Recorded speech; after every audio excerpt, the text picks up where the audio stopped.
Now, John Wolf. Here. Peter Lamontagne. Here. Robin Helen. Here. Steve Asher. Here. Tom Price. Here. Okay. You have extra masks over there? Yes, Is of it your- course. Can't forget. All right. Okay, there's also extra copies of the printed budget if anybody would like one tonight as well. I should have. Oh, I think we're doing it. Well, there's essentially one thing on the agenda, so. It's the budget. Do you need one, Tom? No, it's the same one, I just printed out a copy. Anybody can use the hard copies now. Thank you. I needed the agenda. Well, the agenda's the first bit. Does anybody else need? Oh, I have. yeah, okay, I do.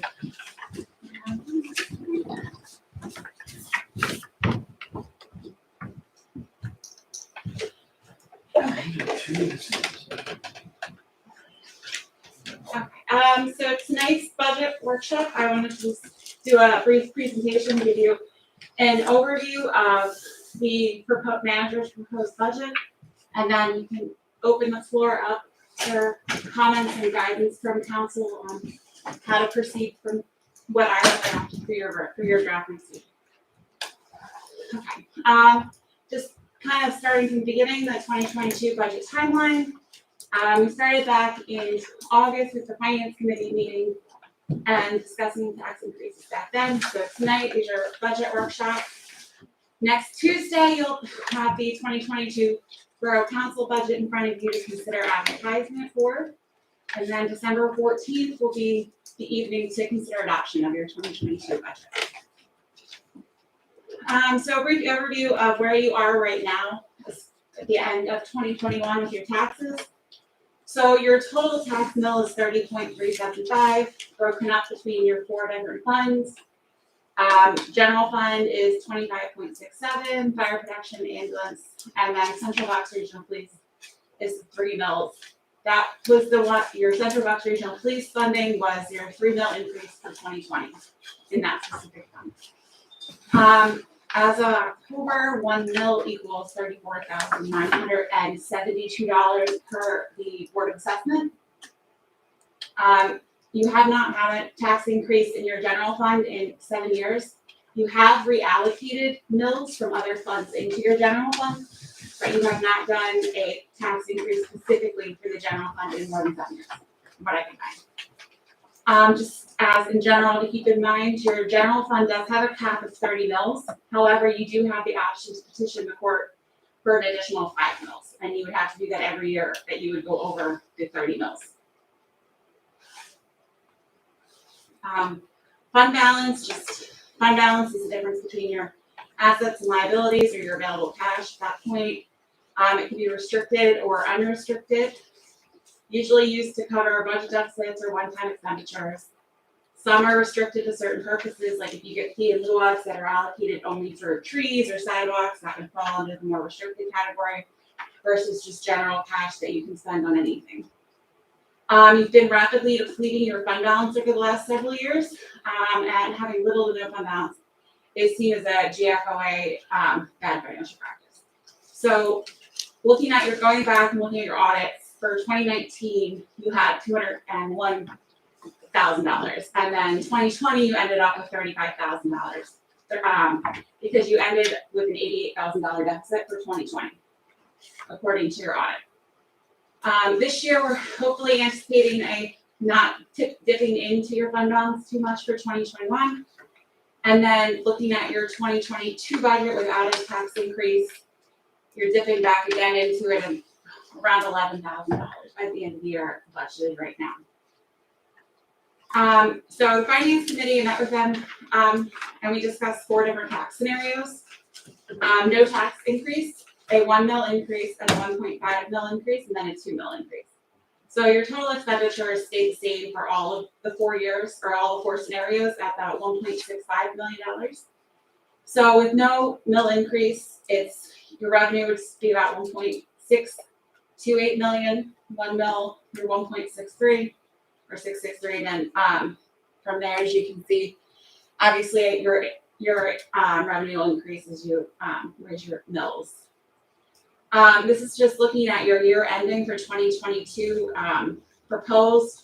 With your no mill increase, you'll see you'll end up projected at a deficit of $22,000. And then as you increase your mill, you're staying on the surplus side gradually up. So in speaking with the finance committee, during that meeting, they recommended a 1.5 mil increase to propose in the budget and let council decide from there which they would like to do. They felt it was a modest increase for the residents, and it does allow room for a future tax increase if it would ever become necessary. Amanda? Yes. I'm sorry to interrupt. Of course. Could you put into more concrete terms, like what the 1.5 mil increase would be for quote unquote the average taxpayer in our borough? So I don't have the number of what your average assessment is to be able to do that, unfortunately. But Art and I were running numbers using $250,000 earlier. So it would be a couple $100 per home is what we think. But it could go either way. It could be significantly smaller if your assessment's less, and more than that, depending on what your average your assessment actually is. Okay. So homes in Bucks County are only assessed at 11.4% of their value. So we're very low. Bucks County is one of the lowest in the state as far as their assessment level. They haven't done a reassessment probably since the 70s. Okay. So we do have, that's why a lot of municipalities are also starting to touch their caps for their mill rates because our assessed value is so low. Thank you. So I think if we look at how much tax like we individually were paying 2 years ago versus last year, that the difference would be the 3 mills. Mhm. So, right? Yeah, look at So like whatever that increase was divided by half. Yeah. Would be what you'd anticipate then, correct?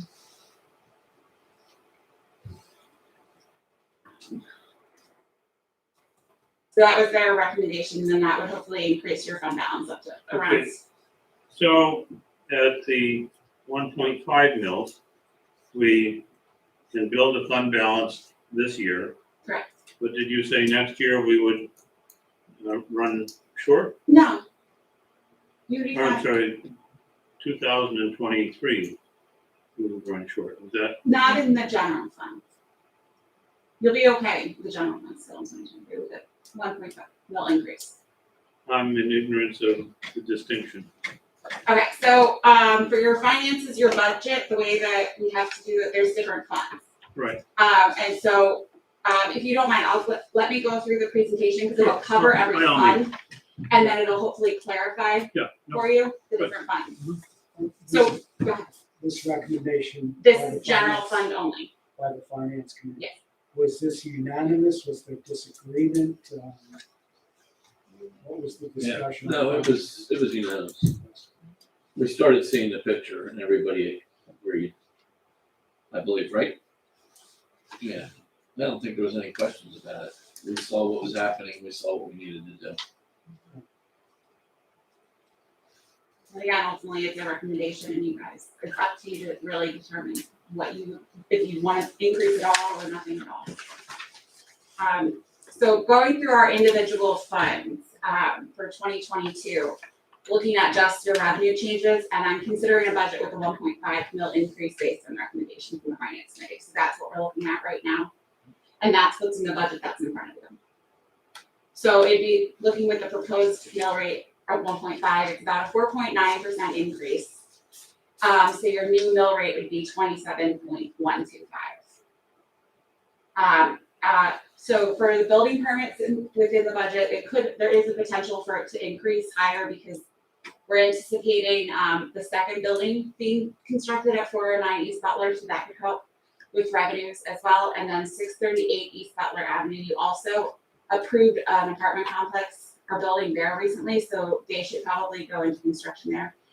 In theory, next year, but again, that's not something we can necessarily count on our budget for as a guaranteed event for next year. But those are just two items that could potentially increase revenues as a one-time occurrence. I got one question Of course. on the police building. Is that coming in under budget, we're under expectation, but we could essentially not have to borrow as much money as we had anticipated. I think we're gonna be okay, because I think we're supposed to be getting some money back through the grant too, but I don't know how much we're getting back. So based on what we have in the bank account and what I think had been talked about getting back from that, we should be okay. We should end up with money left over when the project is done that we can use. Okay, would that money left over have to go to, repay the loan? Yes. Okay, so it would not get anywhere near our general revenue That's correct. at all, okay. Yes, correct. Expenditure changes from 2021 in just the general fund, increases in salary by the contractor, for the manager, proposed employee increase to put her more on where other employees throughout the county at her level are. She's also taking on more because we did eliminate the part-time employee for a savings of about $24,000 there. So I don't feel as though we need another employee in the office. I think Andrea and I are perfectly capable of handling the traffic and the calls and the workload. So I'm still comfortable having that part-time employee eliminated. We did get our health insurance rates. It only went up by 4% this year, so it's $6,500. Divot was able to use a lot of rate stabilization money that they have to decrease our portion of it by at least $10,000. So that helped keep the 4% increase. The Central Bucks Regional Police Department, the Police Commission approved their budget to be sent to municipalities, and you'll review that for approval on Tuesday evening. But our portion was a 2.9% increase of what we owe monthly, so about $18,000 more for 2022 than we're paying right now. We've been having a lot of conversations about streetlights and making changes to the streetlights. So I did factor in funding for that, so that way if we do anything with that, any project with your changing your streetlights, removing some, or doing something different with the lights, we do have funds available and planned for any project related to the streetlights. So I wanted to make sure that we had that set aside. John and I have been talking, and we've all kind of mentioned before our building zoning stuff. We did get so Barry Isaac gave us an updated number for 2022 for a 60% split, 60-40 split, where they take 60% of the building permit costs and we get 40. Right now we're at a 70-30 split where they get 70. I also reached out to Keystone Municipal Services, who provides the same service as Barry Isaac. They bill DIP by an hour, by the hourly rate. So theirs is a more predictable number. We can basically say, okay, you're $75 an hour for your building person. We only need you for 10 hours a week. So we basically can say, all right, $750 a week times 52, that's what we know we're gonna pay. But with Barry Isaac, it's really dependent upon the permits, and it's unpredictable as to how much we'll really end up paying them versus Keystone, who has the hourly rate. But that again is something council I'll send out proposals and you guys can review them and decide if that interviewing any of them or wanting to make a change at all is something that you're interested in. But I did get both proposals in finally. So I just wanted to mention that tonight, that we do have, there's 2 models that you can look at to decide which pathway you'd like to go. So in your next fund, it's your public safety fund, so that's where your tax revenue goes for your fire services and your ambulance services. Amanda, I'm sorry, can you back up for a second? Under contracted services, reviewing public works director, Mona, what is that? So right now, Mike Peters and I are working on figuring out how to basically create a public works director position by ordinance, and then that way we can expand Brian's responsibilities so that we don't have to go out to bid for everything, because we can say as the appointed public works director, you are responsible for X, Y, and Z. So we're bringing everything in. So right now we have piecemeal contracts. So the intent is to bring everything into one entity as we move forward. And would that save us money? I do believe it will save us money because and we would definitely have more control as well than what we have right now. When do you expect to have a proposal for that? We have any ordinance license. we can probably talk about it on Tuesday. Okay. Yeah, So you can probably- because the initial creation really isn't that complicated, right? Because the public works position is relatively well established in other municipalities, so the question is just gonna be whether or not you want to go that direction. I know you guys have been talking about it for a long time, and it does make some sense. So I think we talk about it on Tuesday. We'll have it's gonna look sort of like a job description. Is what you're gonna see, and we can talk about whether or not it makes sense for the borough. So what are you talking about consolidating, the roadmaster work? Yeah, so right now Exactly we have the right. roadmaster work, we have a separate contract for all the landscaping, then we have yet another contract for all the snowplow. How about mowing? And the That's mowing. all, mowing and landscaping, yeah, that's one contract, all of the snowplows, separate contract, plus whatever, like streetlight maintenance, roadmaster maintenance, general maintenance is all under a separate entity, so we basically consolidate so that it's one central person doing and responsible for everything. Amanda, one thing which might help is you can contact some of your colleagues who have similar positions to you. They may already have job descriptions written. Oh, for sure. Yeah. For something like this, you Yeah. may be able to borrow to cut and paste. what you Yeah, we have access to them. It just has to, we'll just have to format it differently than a regular job description is all. Okay, good, thank you. But yeah, so I do have those resources readily available. It won't take us long to put together. So this is definitely something, I'm allowed to speak, right? Mhm. Okay, so, this is definitely something that we've talked about many times. Do we anticipate it saving us money? Okay. Yeah. I just wanted to make sure.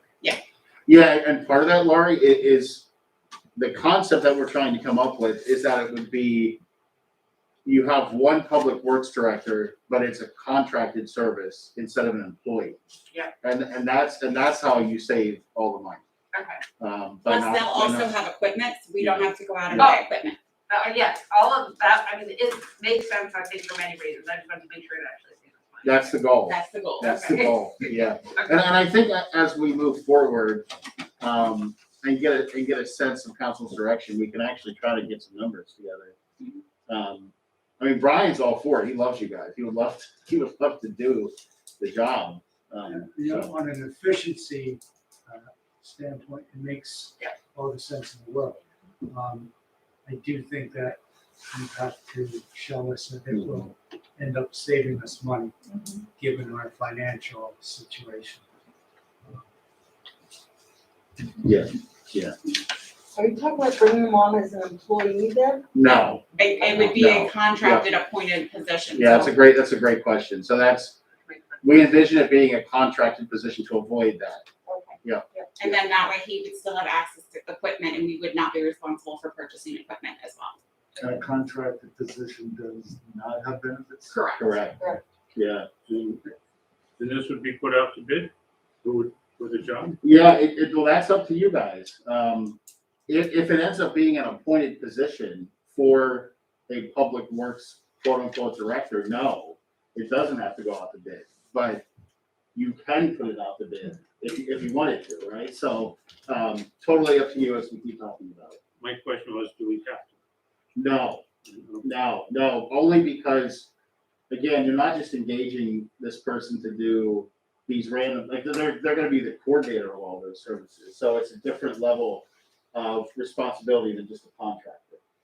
So when you go to quote unquote appoint your public works director, you don't have to put that out to bid. Okay. It'll be good to see this, what you have for job description of it. Is there any way that this person could do code enforcement as well? They can do zoning, Interesting. they can't do building unless they are You have to certified, do all your certifications. but they can do the zoning and the things. You don't have What's to be involved in certified. getting certification?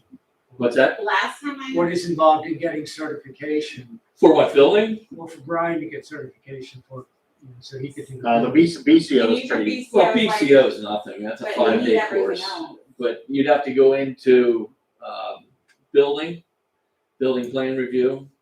Okay, and then you gotta go plumbing plan review. It'll take them about a year. And that's providing he wants to do it, and then typically the municipality pays for it. And each one of them can be somewhere in the range of about $500. Cause it is a 5-day course. It's open book, but I mean, it's a pain in the neck. You gotta be really dedicated to go after it. But the zoning end of it doesn't, there's no certification. So they can do zoning, property maintenance, they can do all that kind of stuff.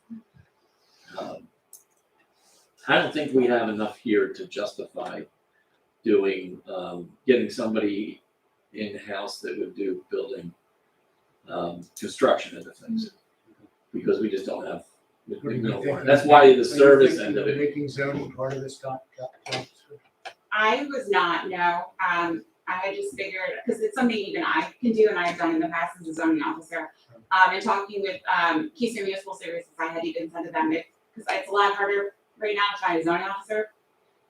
So even, I said, even if we switch to that, if you decide to make a change to them, based on numbers, that if they can't always give us a zoning officer, it's something that I can easily do. And I did that with Keystone Municipal Services before I was here. And I have other borough managers that are also zoning officers. Yeah, It's a lot. It's not uncommon. No, it's a lot, so Amanda would have to be comfortable with it, and we might have to do some other shifting around, but it's doable. It's completely doable Yeah. to do zoning.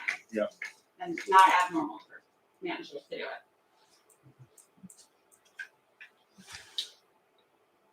Any other general fund questions? Alright, public safety, no changes proposed. There's just a little bit bump in the tax revenue because you're increasing assessment. But, all the allocation percentages to the fire and ambulance companies all stay the same as they have been. Groner fund, we're working on a new lease for the Miller House because the current one is expiring. The Groner House lease will transition to year 2 of its existing 3-year lease in July of 2022, and no other changes proposed for that fund either. Sanitation fund is new for 2022. This will be where we run all of our municipal waste and recycling revenue and expenditures out of. So everything will go through this account and be segregated through this account. And then that's something we can go more into detail on those numbers on Tuesday when after you determine who you're awarding your sanitation contract to. But the draft budget in front of you is taking into consideration the lowest bidder calculations, should that be who you award to. Your Central Bucks Regional Police Department debt fund, the building should be ready for occupancy by the end of the year. It keeps getting pushed back, but hopefully we're pretty close to being there. So there should be very limited expenditures in 2022 for the police budget, and we should just be able to be using the funds to pay for the loan payments back moving forward for that. Occupancy at the end of 21. 21, yeah. Hopefully.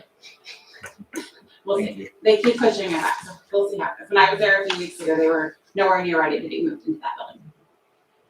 So your current millage of 3 mils is sufficient to cover your loan payments right now.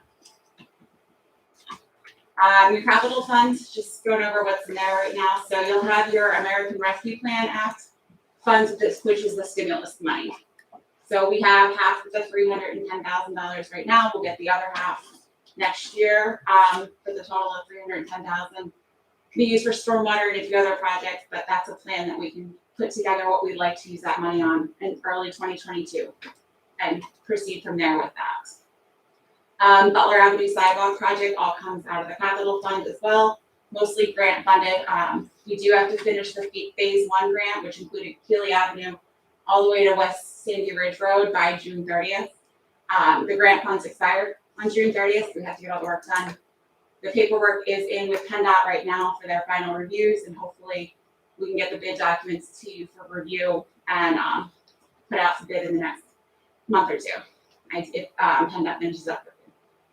And then we'll have phase 2 from Cedar Drive to North Shady Retreat, which is another grant section that'll go out to bid. Hopefully once phase 1's completed, but we do have until June of 2024 to complete that one. So we have to rush on the one for first phase, but we do have time for the second phase. Correct. And then you say here the borough is responsible for any costs over the grant amount. Correct. How do we ensure that we don't go over the grant? It's a matching grant anyway, and we're gonna go over. right now. So we do have a matching component to it too. So we're going, for phase one, it's hard to tell you how much we're gonna go over. There's $385,000 left that we can get reimbursed for. But until everything goes, that goes out to bid, it's hard to really tell you what that last component that we're responsible for is gonna be. With the cost of materials and everything changing constantly, it's hard to tell you. But Gilmore's estimating it may be like $500,000 total remaining work left. So we'll be responsible for the last like 115,000 or so, 200,000. So I don't quite understand if we're going that much over, why we're not reducing this. So we scope of already what did. wanna do. We Yeah, reduced it yeah. already, Yeah, we can't reduce it anymore. We can't. because, yeah, we already significantly reduced that scope. So you're gonna go to West Sandy Ridge where the funeral home is, and then there's gonna be a gap until we hit Cedar. Because we took that portion out already in order to reduce the scope of the grant. So basically, because there's a matching component to this, the way that it's set up now, you're pretty much doing the least amount of work you can do while still putting in the money that the borough's required to as part of its match. So believe me, Amanda has tried to reduce it even more, and they will not allow us to do so.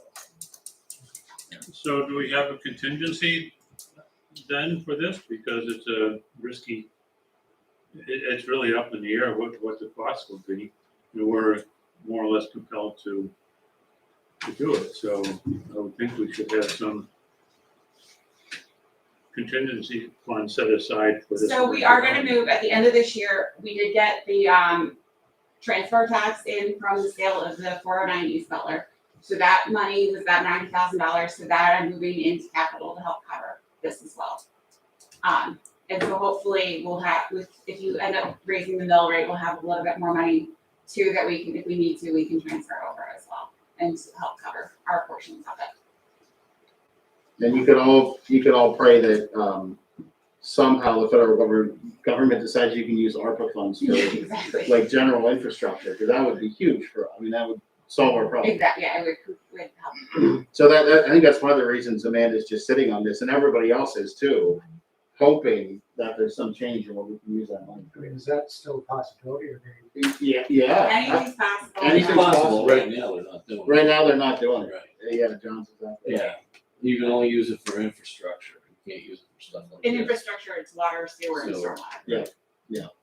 Wouldn't the section in front of the funeral home be cheaper than the No, area in Killingham? we don't, in talking with Gilmore, because of the fact that they have that massive basin, encroaching on the basins potentially would have to cause a redesign to some degree of the basin to compensate for anything that we had to change.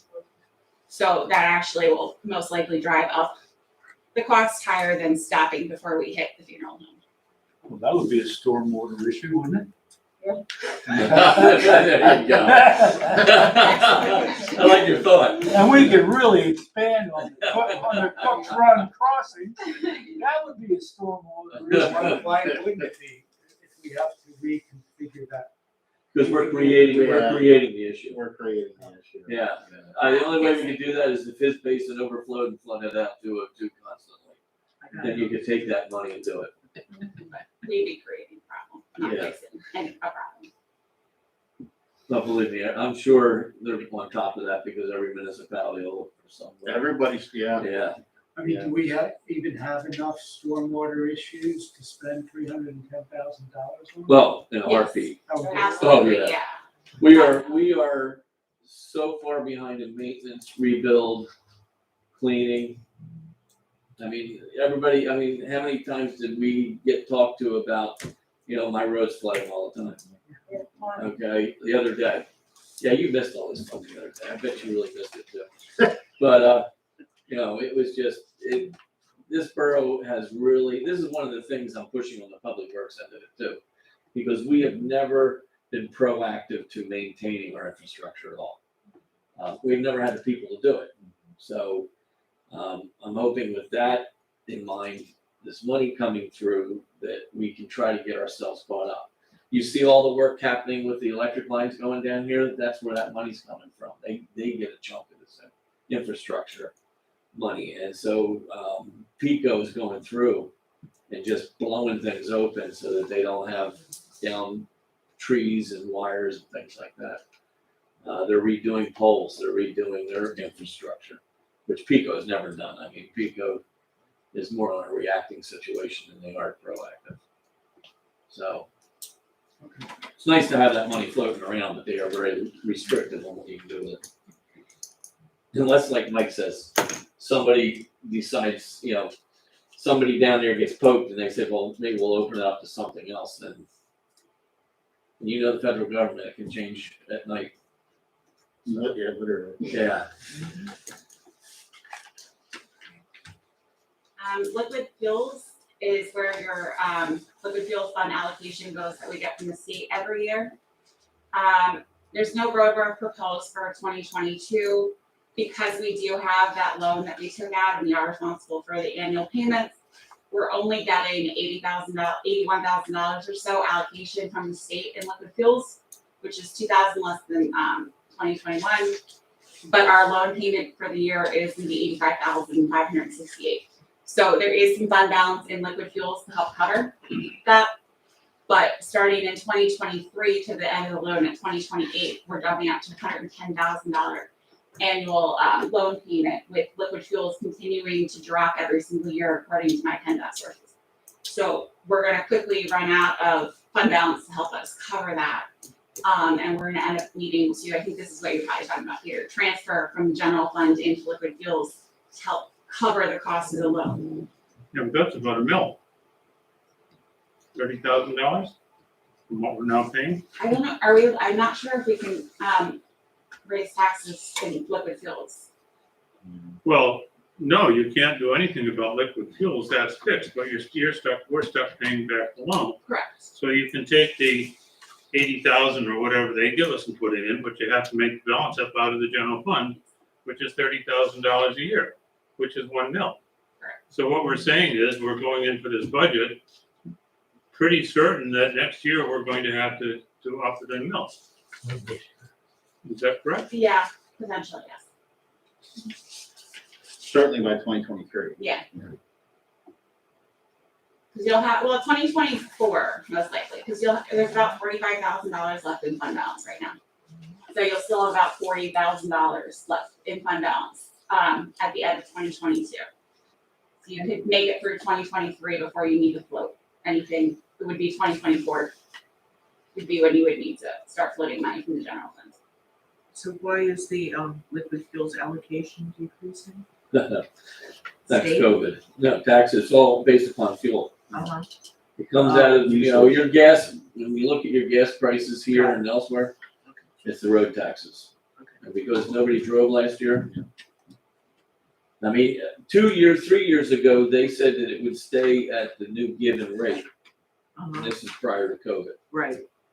Now that COVID came and they're seeing a decrease and we're going to, that's the other thing, you're going to electric cars. That kills liquid fuels. So, They're gonna have to reevaluate it. yeah, they really are, especially when you look at the weight of electric cars. So, So do we have a 5-year budget sketched out so we can look down and see where this liquid fuels is gonna end up? I don't have a 5-year one Yeah. now for liquid fuels. a year and a half ago, we didn't expect it to drop. Well, That's why we did the whole loan thing, Yeah, We no, I felt mean- that we would be covered all the way through, it's, yeah. there's no point, we're not going back and revisiting Right. a decision that we made it on the best knowledge we had. But looking forward, as tight as we are, we're equivalent about a $500,000 increase when we're looking for at least a full mill a year or two down the road. And so one serious consideration, I think, is to start to increase our fund balance a bit, anticipating that this is going to go south. We may luck out, but that's a biggie. So anyway, that's And then the last thing that Mike and I wanted to talk with you about is a tax anticipation note for 2022. Basically, it's a loan used to cover expenses in the first quarter of the year until your tax dollars start coming in, and then you use your tax dollars to pay it back. Usually by the end of the year.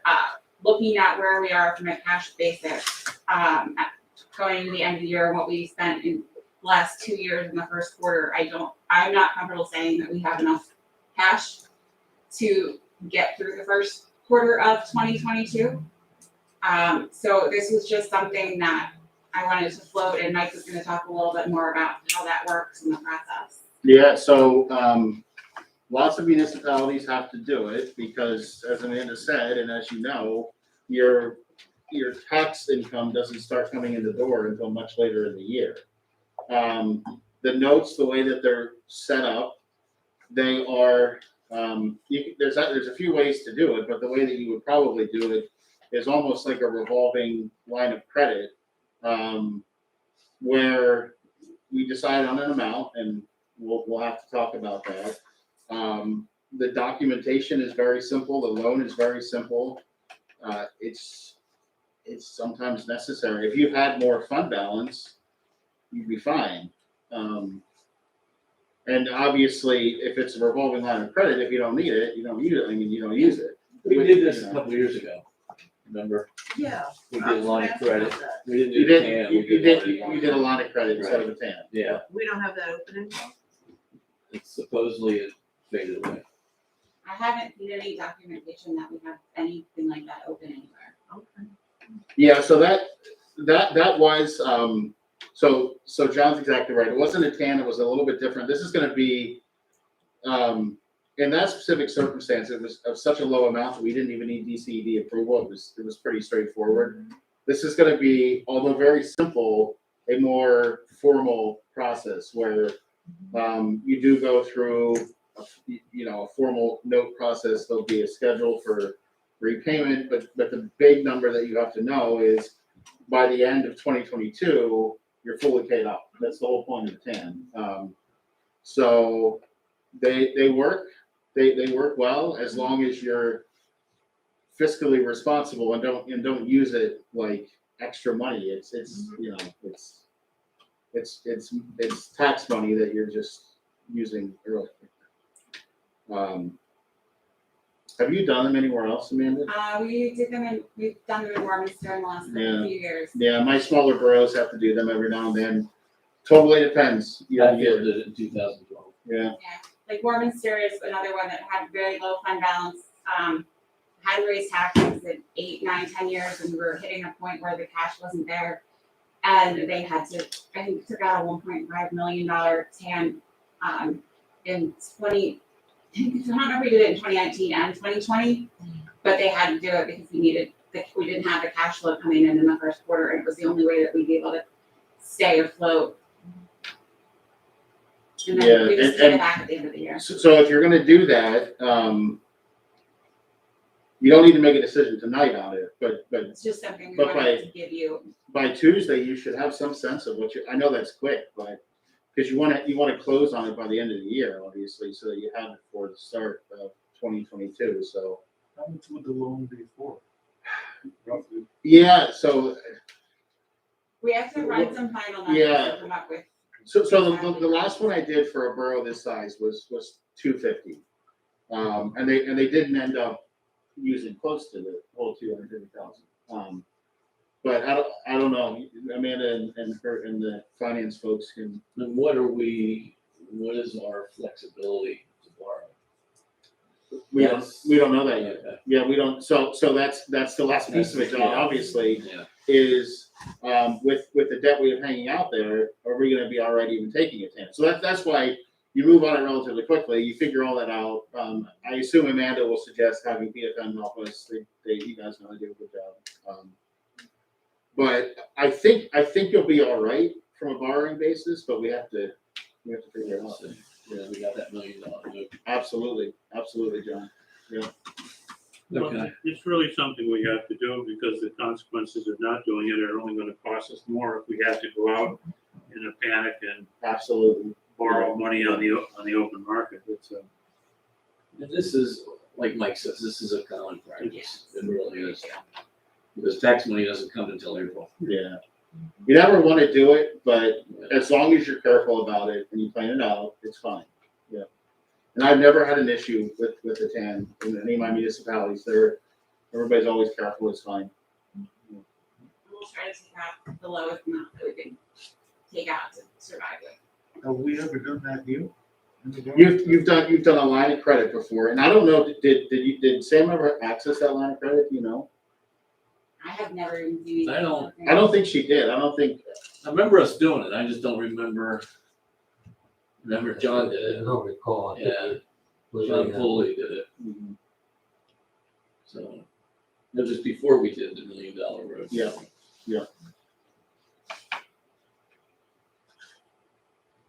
On a slightly different note, I was just looking back over, I'm looking to see the police costs and the percentage increase. Mhm.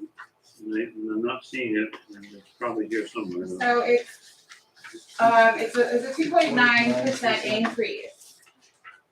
So it's, And that's, it's $18,000, more than it is during 2021. What's the line item there? It's 410, thank you. All right. 1431. 41031. So, it's about, it's $948,569 is what, the police commission approved at the end of October, we sent them salaries. So that would be our allocation, and it's $18,000 more than what it's really. okay, so, again, that's a equivalent, more than $500,000 increase, which we can expect to see every year because of the police union. So, I mean, I think 1.5 mils increase is too low. It's a, starving struggle to get through, and you're still going, and which we will do anyway, but it means that come next year, we're stuck with another tax increase. And I don't think that's a good idea, to be raising taxes every year.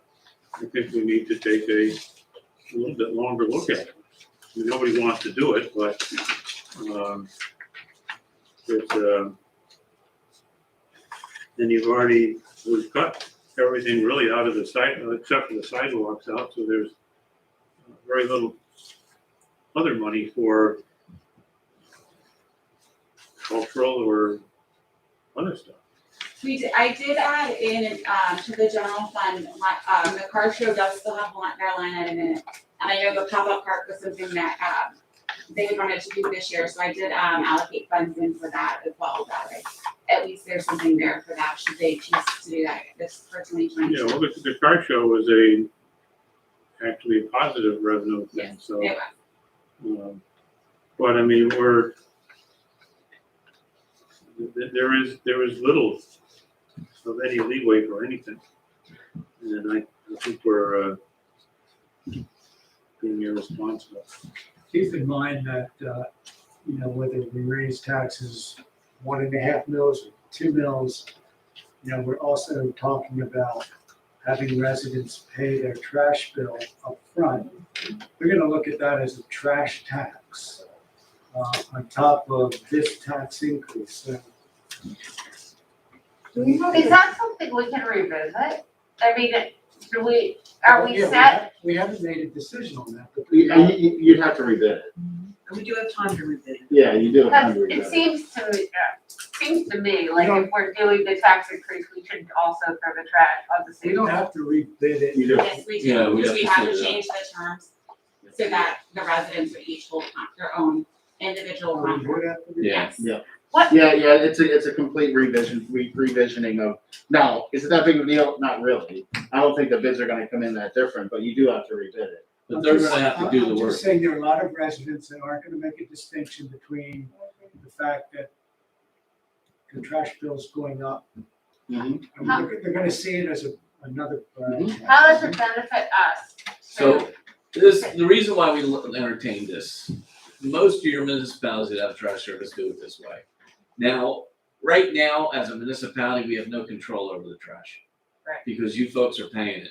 So when somebody gets missed, we can't go back and find them, we can't go, all we can do is yell at them and they'll hang up the phone and go, so what? When it gets billed through the municipality, now we have control. If you don't do it right, we don't pay you, That's right. okay? If I want, if they come in and they start, missing streets, we start deducting from their pay. Now we have their attention. But if they miss you and you deduct it from your pay, they're not picking it up from you. I mean, it is really the way it should be done, is for the municipality to control it. They come in at 5:30 right now, theoretically, they're not allowed to start until 6 o'clock. I can tell you right now, later in this municipality at 5:30 in the morning. And I can call them up and yell at them, they can keep going down the road. And they missed one whole side of the street on Mary's Avenue yesterday. So, I saw it. I mean, I understand. Yeah.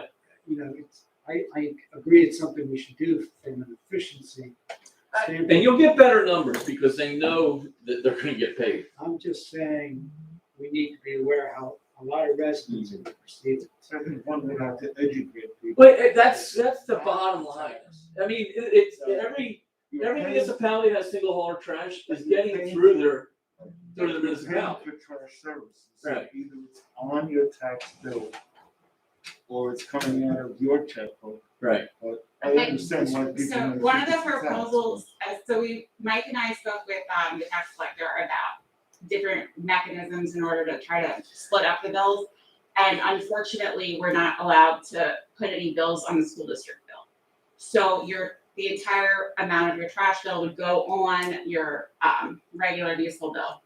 It would then be due no later than June 30th. However, at your instruction and discretion, you can come up with an alternative. You can come up with to say, okay, now it's technically late. Nicole would give us a list of people who haven't paid. Mike and I can send letters out that say, okay, you have 30 days to pay before it gets leaned, or 45 days. So you do have the ability to build a window in before you start penalizing that trash bill. So it's our control. Can we still have that control and still control that money, but not put it on the tax bill? Can we as a municipality say, your trash bill is coming out and have it at a different time? We'd have to bill it ourselves then from the municipality, instead of billing it through the tax. Like, we have to come up with a system that we could track the bills, create the bills to go out, and they have to all go. That would be a whole Cost, other person. mailing. Amanda, if it's billed through taxes, when Nicole sends out our tax bills, could it be sent out as two separate bills, one for the trash? No, there'll be an identified Yeah, line no. on your tax bill that says this is your trash number. So in theory, if somebody is just paying their regular taxes so that they get the discount, but then shortchange it for the trash, I'm sure that's probably something that happens in other places. We would get that notification from Nicole then that person hasn't paid their trash bill. And then July 1, whatever policy you guys put into place for when we lien that trash bill against that property, that would trigger that process. So the first year, I think the residents' payment will be lower, Correct. because In the general. contracted current service ends, is it April 1st? You're right. Yes, That's so right. you'll still be responsible for your It's first only quarter 2/3. individually. 2/3 the first year. 3/4, yeah. 3/4, oh, the Three-quarters. first three. Because the first quarter will Got be under the old contract, so Uh-huh, you'll still okay. have your individual trash bills. No. And then Something. the second quarter will start April 1, and that'll be what would get billed on your trash. But we would know what that number is because that's what's based on. It goes back to education. And it's just telling Yeah. people how it's. We just have to be very clear about it. We do. Because they're gonna it's gotta be two things. additional And you know what, the information. first 2 years, we're gonna have all the issues, and after that, people aren't gonna think twice about it. Right. Yeah, Yeah, but once you guys how many of award them it go in and the give us trash? I mean, we really direction. gotta get out there and talk to people. That's You part of know, the benefit of awarding. walk the Tuesday nights. neighborhood and tell people what's happening. Do we know if the county is gonna be raising taxes this year? I have no idea. That's a Because good, if we put 1.5 mils plus the trash, and then because the county and the borough tax bill is the same bill, right? Right. Then people are not gonna see the difference. They're gonna think that New Britain Borough is raking in. I mean, it's no different than we get blamed for the school tax. Yeah, we get blamed Right. for Even though it goes on its own bill, we still get blamed for it. But, yeah, but part of me is wondering if we wait to do the trash ourselves until after this increase. If we wait to do it another time. I mean, especially if it turns out the county's going to. Yeah, so that's certainly, you know, within your discretion. I don't think the bids are gonna increase substantially if we switch it. I think Waste Management will rebid. But the risk is, That price is going up. yeah. If we rebid it, can we go back to the first bids, or do you have to throw them out? They're gone. Yeah, they're gone. Once you Yeah, rebid, yeah, once you rebid. that means yeah, you're starting from scratch again. Yeah, good question. And if they go up, you're paying them. I think we're really looking at a boogeyman. And nobody is going to be happy about whatever tax increase you get. Everyone is going to complain, as they all do, I do. But the Ten reality, percent of your residents are complaining. yeah, It's always but the the 10%. reality of it is that we really don't have a whole lot of choice. We have no control over huge chunks of our budget. And when you look at the police, going up at $18,000 a year, and this is a tight budget from the police, and it's really just driven by the union contract. We're gonna get another $18,000, a $20,000 increase next year. So your choices are really that we starve ourselves and we raise taxes every year because we haven't built any kind of a reserve or a buffer. Or you say, okay, well, at least let's try and go for a couple, 3 years before we have to do it. And I don't really see another alternative. Well, there isn't another alternative. Those are the two. So there's no fat in this budget, no fat in this budget. Can you repeat that? It's No pretty fat. well tripped down. I mean, it's like, obviously, if nothing happens with the streetlights, you do have that, so there is a little bit here and there if we forego doing certain things that we've been talking about doing. But I have tried to strip down as much as possible while still simultaneously keeping programs like the pop-up park and making sure that has the funding for it, or making sure that if we need any extra revenue for a car show, we have that. For streetlights, if we decide to finally take on that project and address that issue. So I wanted, while it is very stripped down, I still wanted to make sure that we could still address things that the residents have been talking about this entire year as an option next year. And should we choose not to, then that's extra revenue that we get to still have. But I did try to really go as fiscally conservative as I could possibly. I have two questions for Art and maybe John too. I mean, we have always depended on the finance committee for recommendations, and I think we have always followed the recommendations of the finance committee. Is there anything that's being proposed tonight that the finance committee hasn't discussed?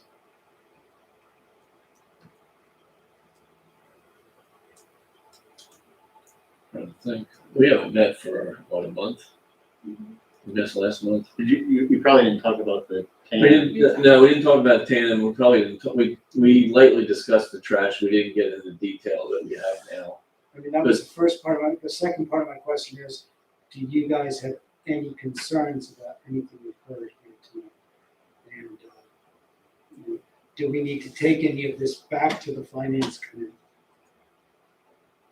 I mean, I'm a little concerned about the timeline. I mean, we've always had 2 budget work sessions in the past, and we're being asked to vote to advertise our budget next week. Yeah, things got a little fast tracked this year.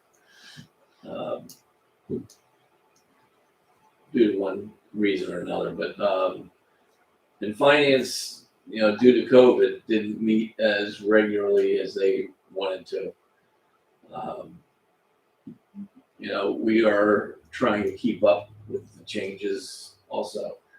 So Art's here tonight for any really technical situations. I don't think that we've really, I know there's no fluff in the thing. What are the Oh, plans that's for the a good one. stimulus? Well, What is that, Art? I think there's a little bit of a cushion in it, but beauty's in the eye of the beholder. So what You is- don't wanna be on the what are your- wrong side what are of your- it. I reviewed the budget in some detail with Amanda earlier today, and as I told her today, I thought the perception that I had was that there was a bit of a cushion in the budget. But again, that's my looking at it, and, who knows? What are the plans for the stimulus? There's no guarantee, of any sort. But in looking at the movement of funds over the year, I believe there's maybe $20,000 to $30,000 cushion. What do you mean when you say cushion? Do you mean unnecessary spending? No, I think that some of our projected expenses are a shade on the high side. I don't think that we're gonna spend quite as much as we anticipate. And as a result, we're gonna do somewhat better bottom line than what the budget shows. But again, I keep coming back to, it's beauty really is in the eye of the beholder, and I look at it from a lot different perspective than you guys do. And who's to say who's right or wrong? All I can tell you is what I see.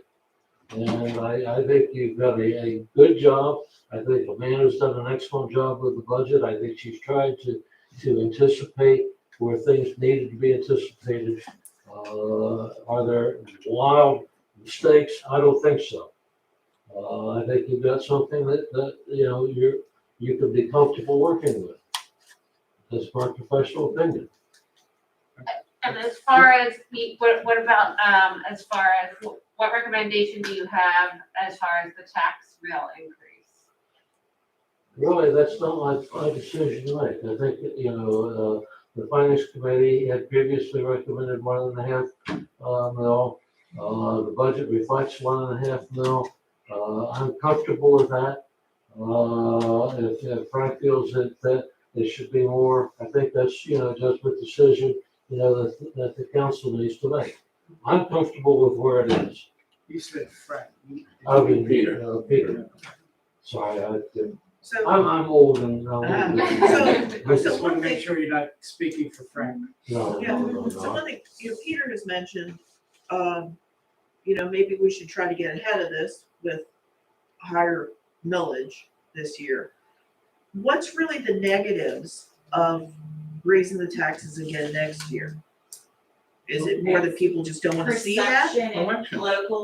it's We raised political. taxes 2 years in a row.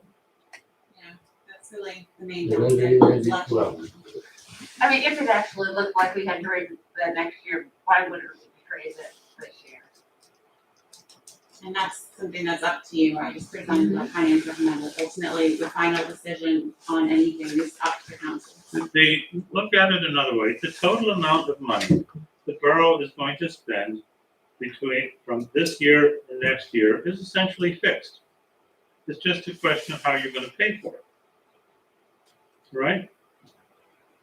So you can raise taxes now, enough to cover you, we expect for the second year, and then go on. Or you can choose to raise it in 2 segments, this year and next year. But in any case, the total amount of money being raised is gonna be substantially the same. Right, and let's not hide the fact that, there's a political question here. Too, what's worse politically to raise taxes, say 2 mils this year after the finance committee has recommended only 1.5? Or to raise taxes 1.5 this year and another, say, 0.5 next year. Same amount of money, but There could be other factors next year too. I mean, so you're not locked in next year to a ceiling as far as revenue is concerned. The revenue could increase next year. And it could increase enough to cover, any increase in operating costs. So, again, from my perspective, and it's strictly, my personal perspective is, you don't raise taxes in anticipation that 2 years from now, you're gonna need more money. And I just think that's not a good move. And I think that could be conveyed to the residents, that we don't wish to, add to their burden by unnecessary tax increases.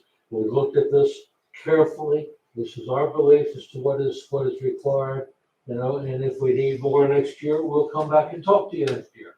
But it's possible that next year could have a surplus in a lot of areas. And what we decide also impacts all of us as well. What are the plans for the stimulus money? It is a $350,000. We What's we have to come up with a plan with that next year. Like we said, we were discussing that earlier, where it's basically right now sewer, water, and stormwater, and maybe like one or two little other things. So that's something that we need to come up with that plan for. I mean, could that be used to give us the cushion that we're looking for? No. No, unfortunately not. Yeah. Getting back to what Art was just saying, I mean, I would be very uncomfortable politically raising taxes 2 mils if the finance committee has recommended 1.5 mils.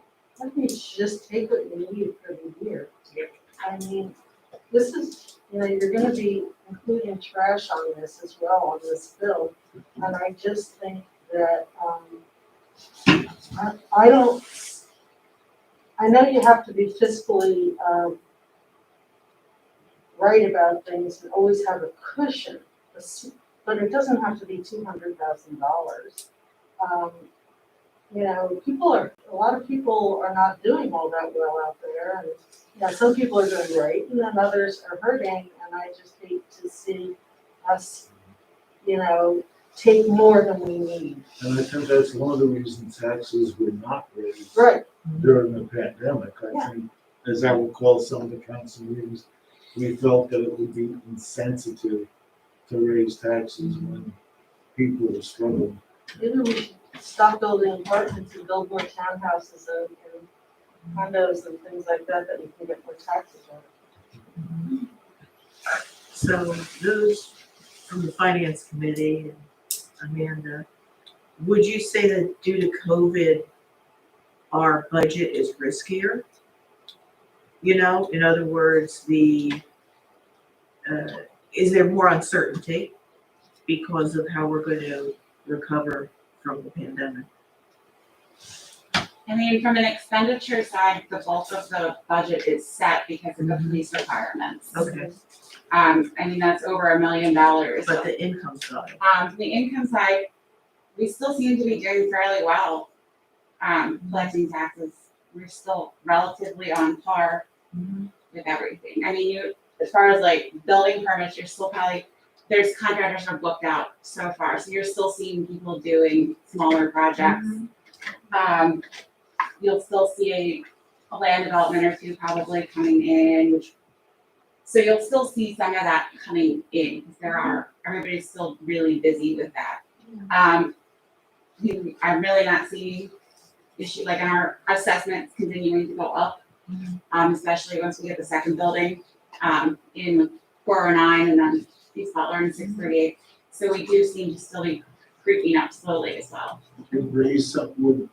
Would raising some of those fees? So I'm working on the analysis for the fee schedule right now. One of those key items that could make a difference too is basically who you choose to provide our building services to. Because that number is factored into where we need to be to basically break even. it's never a money-making source. It is, generally speaking. Okay. It's not always a lot, but yes, municipalities do make money off of their building permits. Try not to make a ton off You're them. not allowed to. Like, There isn't, It goes towards administrative overhead. right, Yeah, overhead. yeah. But I'm working on an update to the fee schedule right now that takes into consideration what we're, generally speaking, because obviously with the structure we have with Paradise, that it's hard to get an hourly rate, because that's the formula that I have, is to use it by an hourly rate. But I am working on restructuring that for you to consider at your reorg meeting for 2022, so that way you have a more updated fee schedule that'll be more comprehensive and cover more things fairly, so that there's more categories, so that if a resident wants to do something that's not in our fee schedule right now, and we would just pick some number, now it'll be a category so that everyone is charged more fairly too, especially.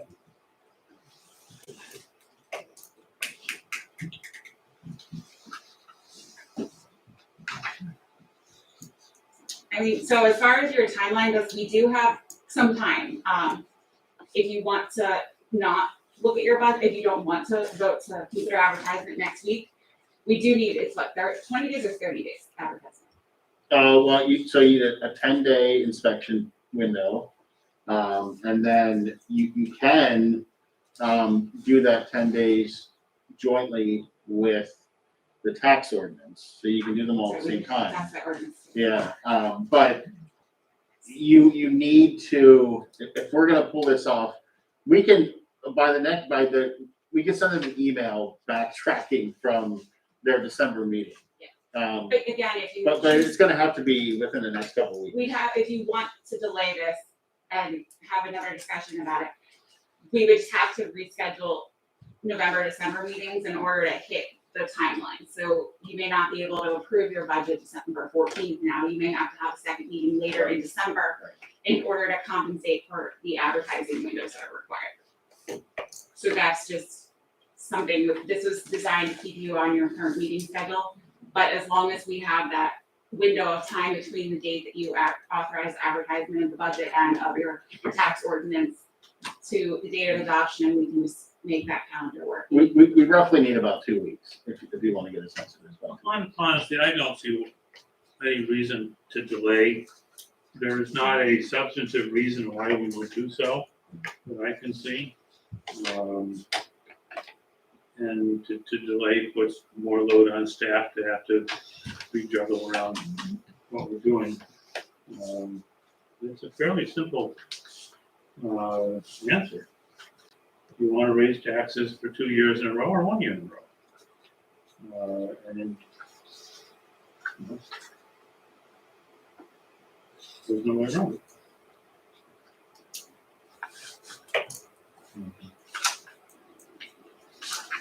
And let's not forget that while the finance committee is an asset and very good, at the same time, it's council's responsibility to make the final decision. We're not dissing their the numbers and all that have been very carefully worked over and looked over. It's really a matter of politically, how do we spread the pain? Because we're not arguing with generally the numbers. Wouldn't it be premature now to say that we want to increase taxes next year as well? Well, you will. Do we?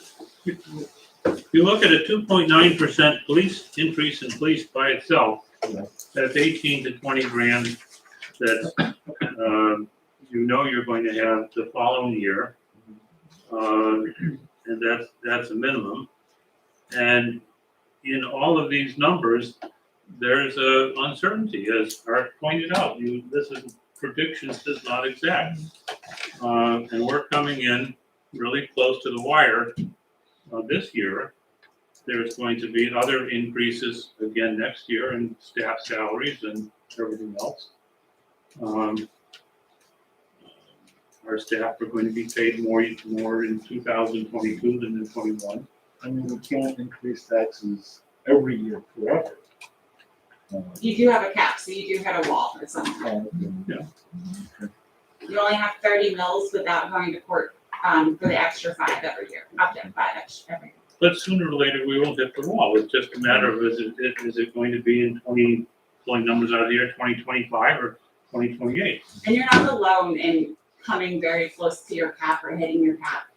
There's a lot of other municipalities sitting on that same exact page because of the, It's because the assessment. it's the assessment, it's only 11.4%.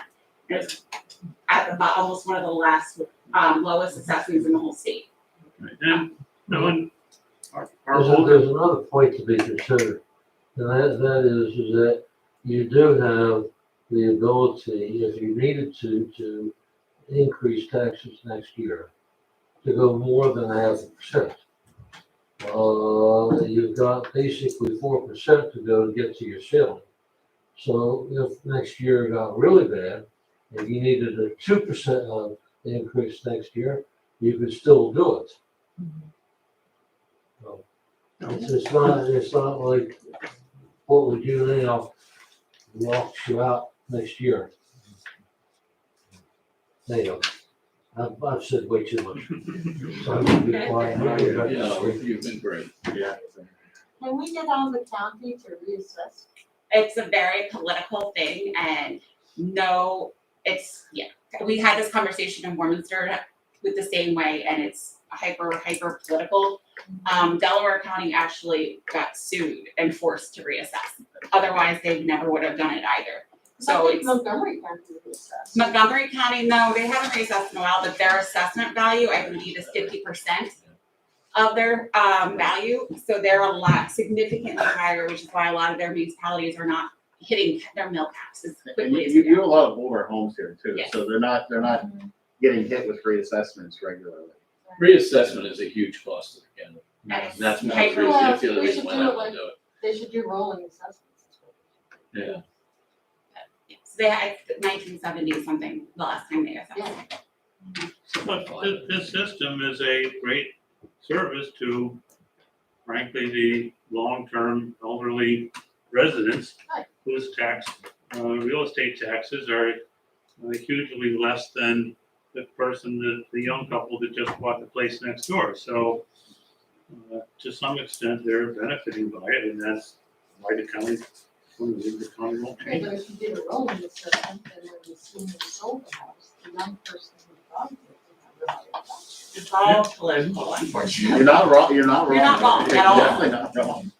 It's just Your political thoughts are very direct. suicide for the commissioners. Yeah, it's very frustrating.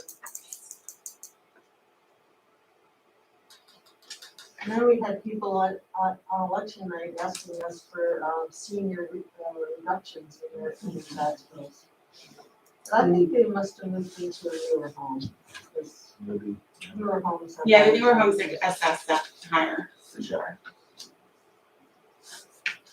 Well, the old saying, don't tax me, don't tax you, tax that other fellow behind the tree. Nobody wants to pay it. At 76 years old, I'm a certified senior, and honestly, I need to pay the school taxes because people with kids can't afford to take the full rate. But whatever. Yep. Okay, so what do we need to come out of this meeting going forward? It would be helpful if you could potentially give me guidance on if you would like to raise taxes and how much, so I can prepare your budget for the Borough Council budget for Tuesday evening for you to consider. Okay, well, we are a scant quorum today. Does that bother you? No. We're not gonna worry about those who aren't here. I'll support 1.5.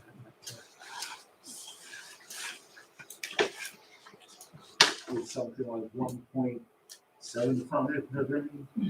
You can make it any number, it doesn't need to be, yeah, you can adjust it to not whole number in round numbers too. Remember what Art just said, though. 1.5 is what finance looked at. And the reason why they looked at 1.5 is because we don't know what's gonna happen next year. If we need to, we go after it then.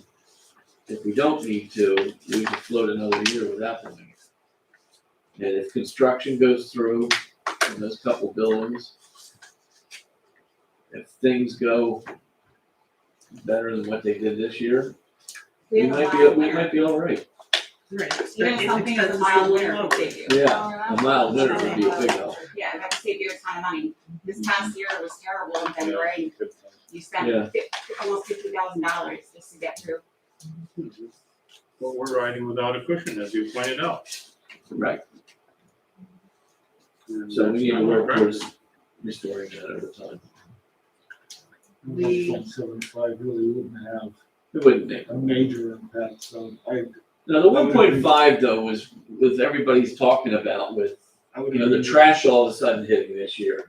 Will probably be a little bit more digestible with- I than would the agree two. with Tom. You know, the finance committee has spent countless hours working on this. And I would support their recommendation.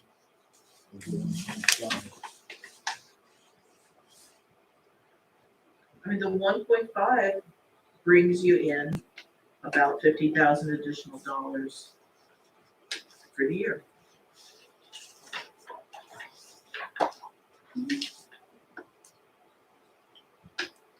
I think it's a bad policy to raise taxes 2 years in a row, and it doesn't, You do have the opportunity to Tuesday night when Mary Pat and Eric are here too, to, when we get to the budget section, to have the conversation again. We can always make changes that night. I'd like to go keep to the schedule with you. Well, we can make changes that night, and still stay on the schedule. Mm-hmm. Yeah, but are We we just can't make saying, any changes after that night. are we saying then for at least tonight, a minimum would be 1.5? Well, I think Amanda's gonna present 1.5 on Tuesday, If right? you don't give me other instructions to prepare a different number for your budget that night, for your borough council budget, that will be the one in front of you this evening will be what I continue to show you Tuesday. Should you choose to tell me to switch it tonight to a different number, I will have that prepared for Tuesday. But again, Tuesday night, you still have the opportunity to make tweaks before you, vote to advertise the budget. So you do have another opportunity Tuesday night to continue the conversation if you change your mind between now and Tuesday about anything. Thank you. John, you have a opinion? You know, maybe Not letting always have an you, opinion. not letting you sneak out unscathed. I'm struggling because, Peter, I get what you're saying and I totally agree with you, but then I also am listening to our audience here and, you know, the people, it's gonna be 10% of them, but there's gonna be 10% of the people in this borough that are really going to be culture shocked and maybe even struggle a little bit with the trash. The trash on tax bill is the way to go. My opinion, that is the only way to do it. You folks, how many years did it take me to get you to listen that we need to go to single hauler trash, and you did it, and I thank you, especially when we just got done spending $1 million on the roads. That's gonna prolong our life of our roads. So, we're on the right track. It's next year, we're gonna get beaten one way or another. You know, we're gonna get beaten over a trash bill and we're gonna get beaten over raising taxes. Do we soften it a little bit by going 1.5, knowing that there's gonna be another $500 on top of that with trash? Or do you really wanna take the beating and go for 2 with the $500 on top of it? One's closer, closer to 400. So I'm in that middle. I hear what everybody's saying out here. I hear what you're saying, and you know, it's. I don't know what the soft answer is, other than like Steve said tonight, we're gonna have to do some major education to get people to understand why, where, and how we're doing this. And This, we all have to pay our trash bill. I think what's coming up is just how is it paid? Right. And some people would prefer paying it quarterly like we do now. Other people will say, well, it's with the taxes, okay, it's an income, It'll come out of your, especially if you go mortgage, it'll come out of And your. I guess it would have an impact if people are really living month to month, and that could be a hard. And that could be something Right. that, like, you as a council could come up with a policy to address a situation like that too. There is opportunity where we can make wiggle room off of that June 30th payment deadline. before we go and lean a property. So you do have the ability to come up with a buffer plan. Buffer payment plans. Yeah, You something don't, like you don't that. necessarily wanna advertise it, but Right. Amanda's right. Yeah, you know. if they, for whatever reason, there's something that they can't hit that June 30th, Right, we absolutely. you as a council can guide Mike and I on how to proceed with those situations. Well, the big thing with the June 30th is that you get it, you pay it by then, you get a 2% discount. On your taxes, you won't get a 2% discount on the trash. Right, okay. But if they aren't able to pay the full bill, either way, it's, they missed the 2% discount. Is there, and this is probably for Mike, is there a way we can assess that discount solely on the tax portion and not the trash? Sure. Yes, yeah, Nicole had it set up so that the discount only goes on their taxes and it's just Okay, not that applied. was my point. That way you're not penalizing Correct. people who can't pay it right then and Yes, not. correct, yeah, they'll still, if they still, I think it's what, April 30th or something, for your 2%, whatever that date is. Right, They would still get the discount or the face value or whatever your taxes pay by that date. The trash would not be subjected to any discount Right. period or anything like that. So it would be somewhat separate. that would be good. So taxes are due June 30th. That is the deadline before, I think you go into Penalty. penalty period. So essentially, I mean, by that time, if people were paying their trash bill quarterly, they would already have made two Two payments. payments, Right. correct. That's right. So we're really asking them to pay the third and fourth payments. Ahead of time. Correct. And we're actually allowing them to spread that payment over roughly 3 months before we have to get nasty. Yeah, because you do have, You'll whatever, get one at the end of the first quarter though, for the trash company, you'll get one in the end of this year for your first quarter, for your first quarter for the trash company, yeah, you prepay. that's right. But so like on Tuesday night, you decide to award your trash contract. There was, Mike and I had presented you a memo that has different options on how to calculate out your fee, the trash bill as well, to try to smooth it over and help residents budget for it moving forward as well. So that'll be something that we can discuss, that, how you want us to do the math on it. But as you were saying earlier, if somebody really has a problem with it, We there can- is some mechanism. We can figure out a mechanism in order to help So to speak. Yeah, them pay that. again, you don't necessarily wanna advertise, but frankly, it's more beneficial to the borough to work out a payment plan than to lien someone's property and get paid in the future. Yeah. You know, so, There's always the It costs us ability money both ways. yeah.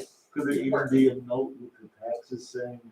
No, you we don't don't, wanna have. yeah, you don't wanna do that, yeah. I understand what you're saying, Steve, and I appreciate it, but I think you're gonna have to work that out administratively with discretion. It's the only way to do it. Yeah, if somebody pulls up in a Bentley and we know they're going on a cruise, we're not gonna give them a note, Right. okay, they're gonna pay their tax. It's pretty much case by. It's gonna be case by case. It's got it. Right, Yeah. yeah, Some people do a lot for goodwill too. Somebody comes to you saying that they don't have the money. Yeah, absolutely. You know, Absolutely. And we offer really to let them pay you monthly. I think it goes a long way. Absolutely, and that's why Absolutely. Mike and I just want guidance from council and the parameters that we have to do something like that. And my other municipalities, that's the way they do it. They're not leaving people's houses right away. They send a letter, a notice letter that says, contact us if you wanna work out a payment plan. And if they do, they work out a payment plan. If they don't, their house is liened. It's, you know, so hopefully, and it works very well. So we'll hope, I think it'll work even better here. I think you'll get good response here I think for when payment plans. we do this education about trash, about it going on the tax bill, we also need to include the fact that we purposely didn't raise taxes last year. I mean, it was kind of, we probably should have raised taxes last year, but because of COVID, we made a conscious decision not to, and to tighten our belt instead. So I think maybe somehow it'd be nice to relay that and then explain the tax increase. We can put together some kind of like informational, as a look ahead to 2022, that kind of looks at like the taxes, we're increasing your taxes, we didn't do it last year, the last 7 years. This is what it is going to be increased now. In addition, you're gonna see on your bill, your trash, this is what it's covering in 2022. Here's what you can anticipate for 2023 and 2024 bills as well. Yeah, and give that, that way they know what's going on and we can easily put something like that together for the I public. think that's a good idea. Yeah, so And that was my plan, that's part of the purpose of awarding it next week. That gives us plenty of time to get ready, because Nicole's not gonna be mailing the tax bills out until like February or so anyway, so we have time to You do know, that pe- education. People will have to understand, as Tom was worried about before, it's not a trash tax. Right, You're not also going to be getting a quarterly trash bill. You will no longer be getting a quarterly trash bill. It's all been transferred to your tax. And I think- Yeah, for those not paying attention, they're not gonna know that. Tom's absolutely right. They're not, yeah. Yeah. We're talking a lot about educating residents about some of this stuff. Amanda, on the budget, the proposed budget, for newsletter expenses, you've reduced the expenses. you had to previously balance. instructed us to go virtual on them and only provide printed copies to those who wanted them. So that's why we reduced it, Right, because that we, was my question. Yes. No. yeah, that was based on guidance that council previously provided. I asked him a practical question about that, following up on Tom's question. You know, right now, as you know, it comes out as a hard copy 3 times a year. As a virtual copy, We can do it more frequently, like we discussed before. right, That but, is built in. but I know how much work it takes to put out that hard copy 3 times a year. If we're gonna put out something 12 times a year, even if it is virtual, is that gonna be overloading you and us? No, and we would probably come up with a different, if we would do something more monthly, we'd probably come up with a different design. It wouldn't be nearly as comprehensive. We'd strip it down, so you'd probably use like the email blast. And you get like monthly email blasts instead of doing a comprehensive large newsletter every quarter. I've been in other places where the manager sends out like weekly updates to the residents just through the emails, And I so. think we did say if people don't have email or Correct. computers. Yes, we actually we do have a list running right now of residents that reached out to us after they got the last newsletter that requested printed copies. So we already have that database built, so we know at least minimally who wants a hard copy. Right, thank you. Do you have any kind of count on how many emails you have for residents? What was it when I signed up? I think it's a little bit under 2,000. It's somewhere between 1,000 and 2,000, and I cannot remember what it was when I sent out the meeting packet for this meeting. And how many residents in total do we have? It's about 2,700 when you back out the students. So a couple of thousand is a very good percentage. And that counts children, the number that you just said counts children. They're people too. They're not reading the borough. Yeah, probably not. I have to force my kids to read it, put my time in it.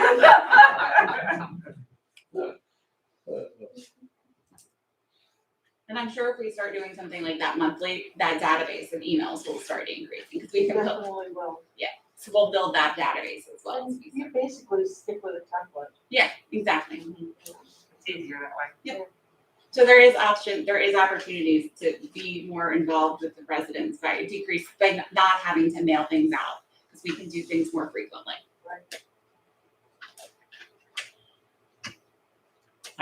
I guess I have one last thing, and that is for the finance committee. It would be really useful if you could, and I realize it's really isn't good, this coming year, work on looking to see what our 2, 3, and 4 year, ideally 5 years, but 2, 3, 4 years out, where our spending is likely to go, and understanding, there's all this on the supply side, of income, there's a lot of uncertainty, but the outgo is a little more certain. I think that's a good idea. I think it's an excellent idea. Yeah. I would go with a 5-year plan. Yes.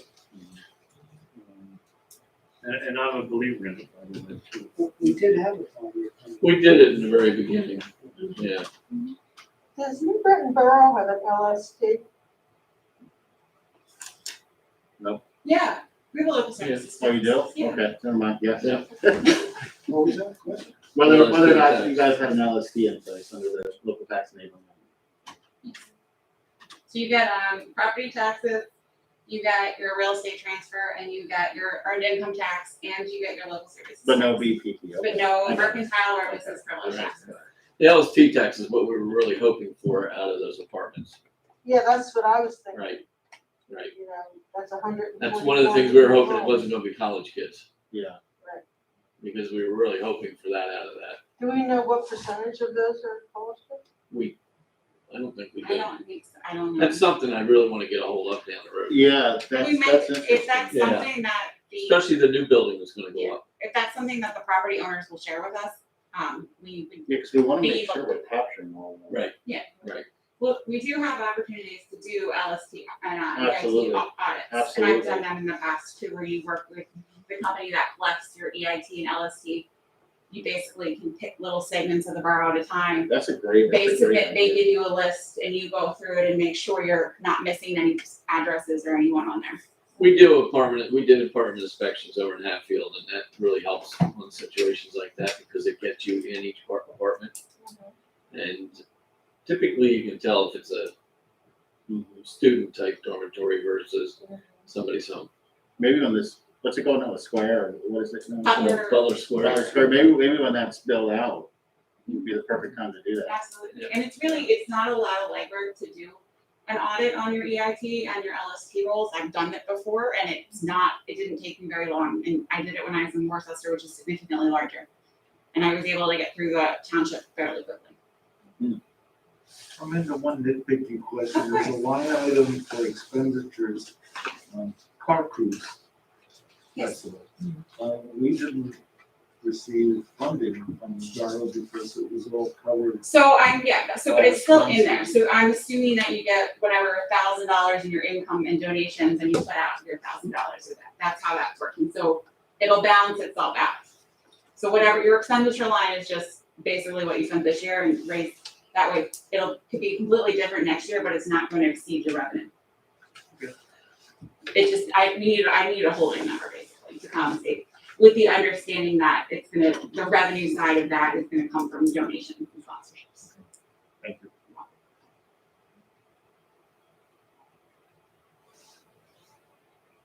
So we still have the money that's left in that account. You do still have money left in that account, but it's just not, it's there as like your fund balance, quote unquote. We're planning on using it. I figured as much. If I keep my 2010 Denzel on, I'll be able to enter. There you go. I guess you'll say That's you crazy, have. that's crazy. to think about, man. There you go. Right, So nothing else? are we staying with 1.52% Tuesday night and you can discuss further that night or leave it as is? Is that what my instructions are for moving forward? I would think that's a good starting point. Okay. Start with the 1.5 on Tuesday. And if somebody or somebodies offer a lot of good evidence to change it, we consider it. Okay, all right. So the budget that you have in front of you tonight will be the one that you'll see again for Tuesday evening. Makes sense to me.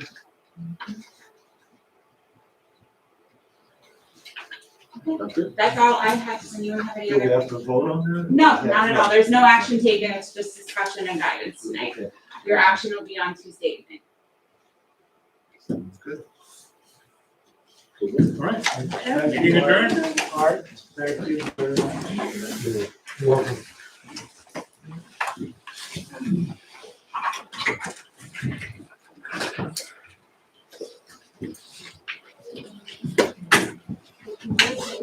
John, we recently, Hey, recently did, Fun seeing you at meetings. Yeah, See you at meetings.